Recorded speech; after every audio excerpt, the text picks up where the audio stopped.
How many times have we seen students who have had to stop out of particular CTE programs? What are we doing to capture any research that could help inform how we move the needle in that area?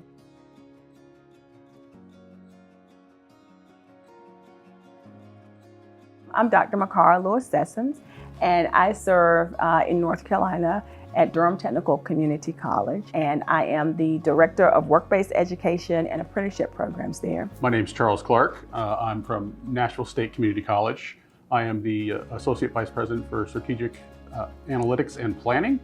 Good data and good research actually generate more questions than answers. Hopefully, it's those questions at the varying levels throughout an organization, throughout a state, throughout our region, throughout our country, that will eventually get to some of those solutions that we're really looking for our CTE students and their families. So it sort of makes me wonder, do we really have shared goals, right? We're saying that we have common agendas, but do we really, right? Because, if we did, it seemed like we would be more cohesive and definitely more collaborative in the work that we do in terms of not just collecting the data, but also sharing the data. I think a lot of it is this kind of somehow black box that is being only a certain number of folks can have access to the data systems that connect all of these things across the different states or even within one state.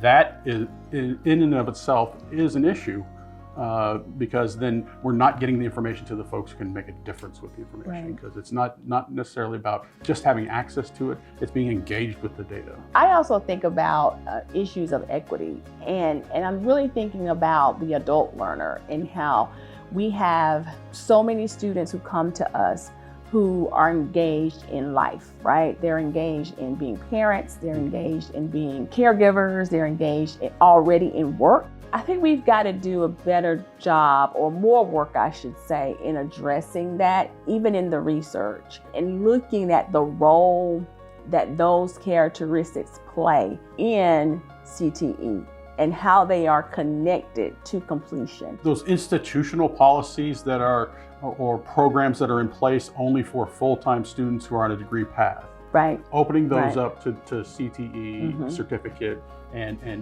other folks like that, because that's that kind of wraparound services that we've been talking about that we need for these students in particular, because they have so much more going on than just inside the classroom. I'm always about expanding data, but let's do it intentionally. Let's do it to collect that type of information. Right. Thinking about, again, this idea of community and the impact that CTE has on the community. And we talk a lot about workforce boards and we talk about employers, but what about our local government? What are some of the investments that can be made in order to help push this work along? I think that's one of the things that's going to be key as well, is making sure that we have everybody involved in this work.